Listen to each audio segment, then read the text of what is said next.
한 달여의 여정을 통해서 야곱은 라반의 집에 이르렀습니다.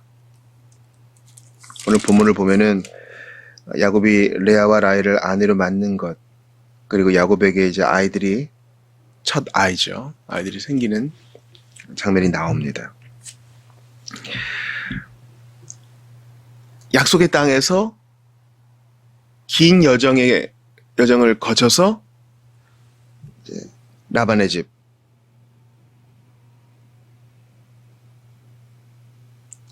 아브라함이 왔던 곳, 거기로 가서 신부를 구하는 것은요, 24장과 매우 유사합니다. 아브라함이 늙고 충직한 종이 그렇게 한 것이죠. 그러나 다른 점이 있어요. 아브라함의 종, 그 늙고 충직한 종은요, 기도를 합니다. 내 종 아브라함의 하나님, 제가 순적히 만나게 해주십시오. 여기는 야곱의 기도가 없어요. 뭐가 암시가 되는 부분이 있죠. 야곱은 생애적으로 주님을 만났습니다. 어제 베델에서 꿈을 꾸며 환상 중에 주님이 야곱을 만나주셨죠. 그 사닥다리 환상을 봤어요. 천사가 오르락 내리락 하는 걸 봤습니다. 하나님이 그 사닥다리 위에서 말씀하셔요. 그런데도 아직 신앙 인격은 미치지 못해요. 우리의 실존적인 삶은요, 앞으로 이 민낯을 자주 보여줄 거예요. 우리는 되어야 할 만큼 마땅히 그 분량에 이르지 못해요. 어쩌면 이 땅을 떠날 때까지 그럴 수 있어요. 그래도 낙심하지 않고 계속 나아가야 돼요. 이미 새 사람을 그리스도 안에서 입었고 또 입는 거예요. 그러니까 이 마음의 태도가 중요합니다. 어쩔 수 없어, 그런 거야, 이렇게 자조적인 태도가 아니라 비록 부족하나 하나님이 포기하지 않으시니 저도 포기하지 않겠습니다, 이 마음으로 또 해나가는 거예요. 아직 야곱은 그런 상태에는 이르지 못한 것 같아요. 야곱이 길을 떠나 동방 사람의 땅에 이르렀다 그래요. 여기를 뭐 바단 아람이라고도 하지 않고 하란이라고도 하지 않고 동방 사람의 땅이라고 하는 것은요, 좀 의미가 있어 보여요. 창세기에서 때때로 이 동방이라는 말은요, 하나님께서 쫓겨났거나 또는 멀어진 사람들을 의미합니다. 아담과 하와가 하나님 앞에 범죄한 후 동쪽으로, 그죠? 쫓겨났죠. 가인도 범죄한 후 동쪽으로 피신합니다.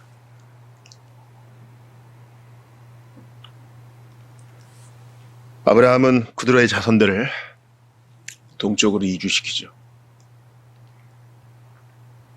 그래서 아마 이 지역에 있는 사람들은 하나님을 섬기고 믿지 않았던 것 같아요. 근데 중요한 것은 하나님께서 만나게 하시는 이 기이하고도 또 일상적인 일들 속에 야곱과 라헬이 상봉했다는 것입니다. 그래서 라반의 집에 유숙하게 되었고, 거기서 자기 친척을 만나게 되었고, 거기서 정착하게 되고 결혼도 하게 됩니다. 처음에 손님이니까 반갑죠. 반가워요. 뭐 얼싸안고 입을 맞추고 자초지종을 설명하고. 근데 이제 라반이 말을 꺼냅니다. 야곱이 한 달을 그곳에서 거주했으니 라반이 먼저 제안을 하죠. 품삯을 어떻게 주랴? 아마 야곱이 그동안 열심히 일을 했나 봐요. 우물을 덮고 있는 돌뚜껑도 이렇게 옮길 정도니까 야곱이 집안 생활을 했지만 좀 힘은 좀 있었나 봅니다.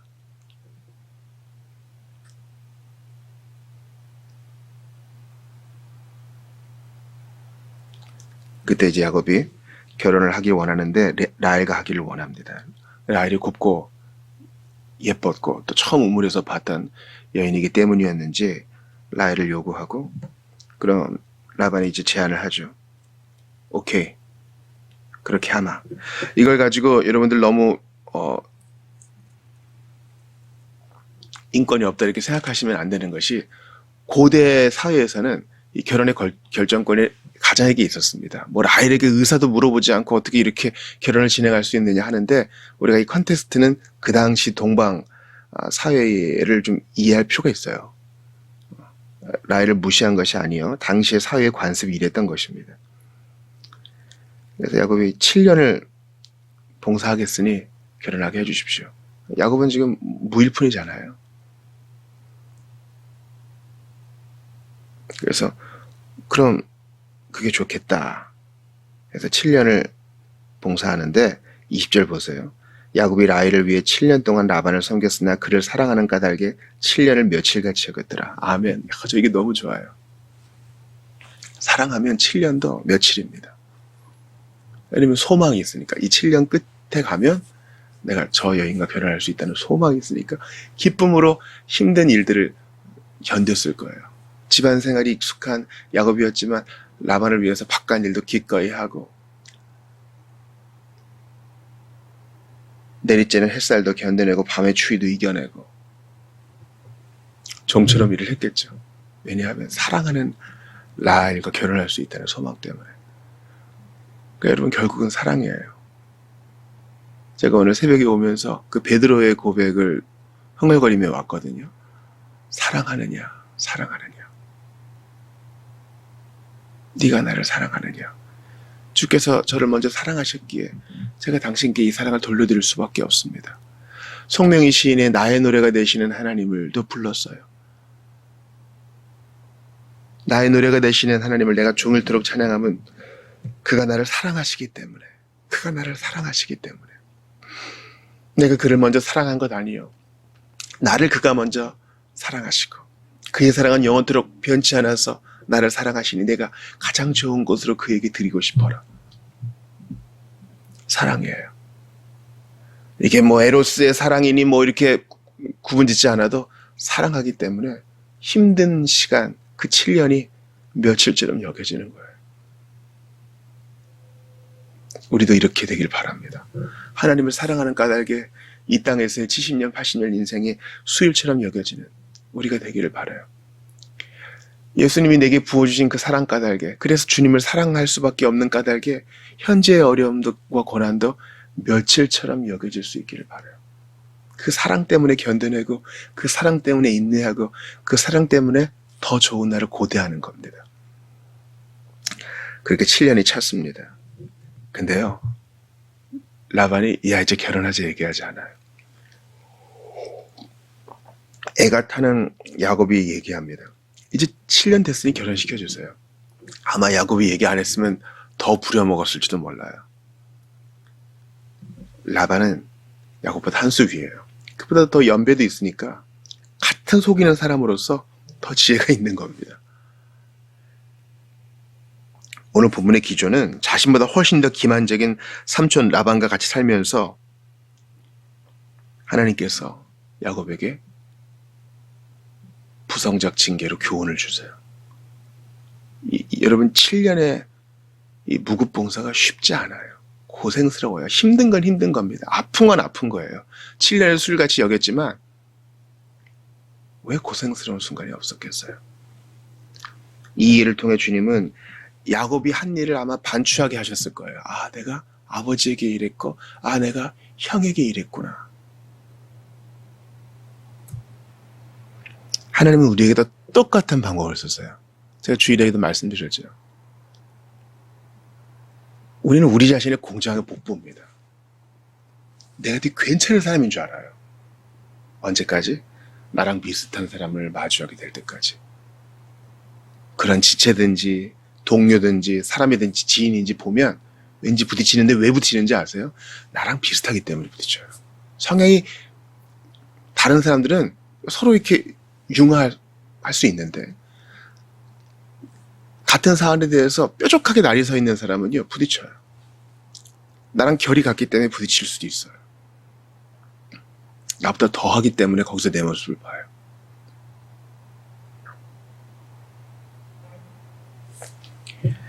그제서야 라반은 이제 잔치를 벌이고 신부를 이제 야곱에게 주어 합방하게 하는데 그만 레아를 줍니다.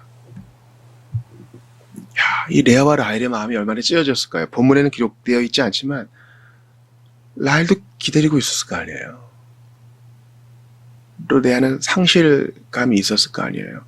아마 영문을 몰랐겠죠. 이게 어찌된 일인가. 당황스러웠겠죠. 이 모든 게 라반의 계략이에요. 하나님이 여기서 20년 동안 야곱을 훈련시키세요. 여러분, 여기서 당장 떠나고 싶겠죠. 우리에게 적용해보면 어떻습니까? 우리가 당장 떠나고 싶은 환경과 사람이 있어요. 나 이 사람하고는 1분 1초도 같이 있고 싶지 않아. 근데 주님이 거기서 우리를 훈련시킨다 그러면 어떡할 거예요? 그리고 이 라헬 때문에 이제 결혼도 했기 때문에 레아도 있기 때문에 아이들도 태어났기 때문에 어떻게 할 수 없어. 주님이 옮겨주실 때까지 버텨야 돼요. 하나님의 훈련은 때로 이렇게 아파요. 그러나 그 아픔은 우리를 때려 죽이시려는 주님의 심판이 아니요 부성적 징계, 주님의 교훈입니다.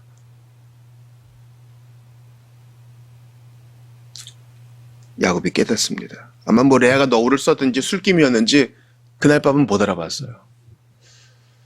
어떻게 못 알아볼 수 있습니까? 여러 정황이 있겠죠. 그 당시는 지금처럼 전깃불이 환하지 않았고 잔치를 오랜 시간 동안 했기 때문에 신랑한테 얼마나 술을 먹였겠어요. 아마 라반이 더 그랬을 수도 있겠죠. 당연히 라헬인 줄 알았는데 레아예요.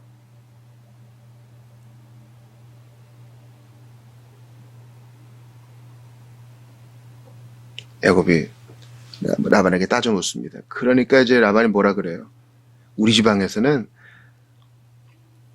언니보다 아우를 먼저 주지 않는다. 이제 얘기하는 게 뭐예요? 예, 제대로 걸려든 거죠. 라헬을 줄 테니 7일 잔치를 채워라. 그리고 라헬을 위해서도 7년 봉사해. 라반은 나쁜 사람이에요. 사위한테 이럴 수 있어요? 야곱은 어쩔 수 없이 승낙합니다.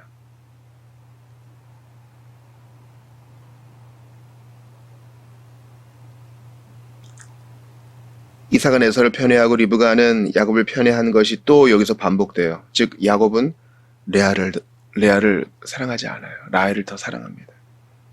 하나님이 이것을 알아주셔요. 그래서 레아에게 자녀를 주십니다. 12지파의 첫 4지파의 조상들이 태어납니다. 르우벤과 시므온, 레위, 그리고 유다가 태어납니다. 아버지가 이름 지어줘야 되는데 엄마가 지어줘요. 야곱은 별 관심이 없나 봐요. 등장인물들 다 답이 없어요. 상처 주고 상처 받는 사람, 속이고 속임 받는 사람, 하나님의 초자연적인 역사보다는 그냥 우리네 일상적인 삶이에요. 거짓말하고 속이고, 그러나 하나님은 만나게 하시고 견디게 하시고 기다리게 하시고 사랑하여 버티게 하십니다. 이것도 하나님의 역사예요. 주님은 이 모든 일을 통해 우리를 깨닫게 하세요. 우리가 어떤 사람인지 알게 하세요.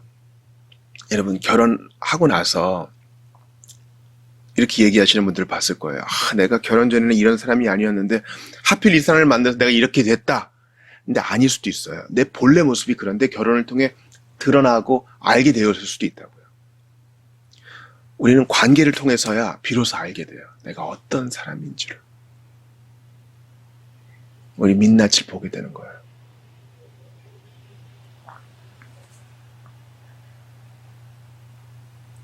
그런데 하나님은 레아를 기억하십니다.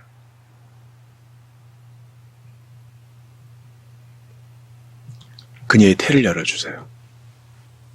그래서 아브라함에게 주신 약속이 이제 성취되게 하시는 거죠. 이제 야곱은 12지파의 조상, 즉 12아들을 낳게 돼요. 이 말도 안 되는 관계를 통해서 말이죠. 그리고 라반의 집에서 훈련을 받습니다. 아직까지 기도도 못하고 나의 하나님이라고 고백도 못하고 주님께 엎드러지지도 못하고 그저 사랑하기에 버티는 거예요. 사랑하는 여러분, 주님이 우리를 다 아루세요. 우리를 훈련시키세요. 못난 놈이거든요. 사기꾼이에요. 기만자예요. 그런데도 포기하지 않고 예수 그리스도를 통해 우리에게 주신 약속을 이루어 주세요. 하나님은 좋으신 분이세요. 오늘 고생이 힘들어요. 오늘 노동이 쉽지 않아요. 숨이 막혀요. 내가 미워하는 사람이 있어요. 내가 맞지 않는 보스가 있어요. 이 직장의 모든 것이 나랑 상극이에요. 도망치고 싶어요. 도망칠 수 없어요. 매여 있는 게 있기 때문이죠. 그 속에 하나님 계셔요. 뭔가 초자연적으로 대단하게 우르릉 쾅쾅하는 주님의 기적이 없어도 함께 하셔요. 어제 베델에서 주님이 하신 약속 기억하세요? 내가 너와 함께 있어. 네가 어디로 가든지 너를 지키며 너를 이끌어 이 땅으로 돌아오게 할지라.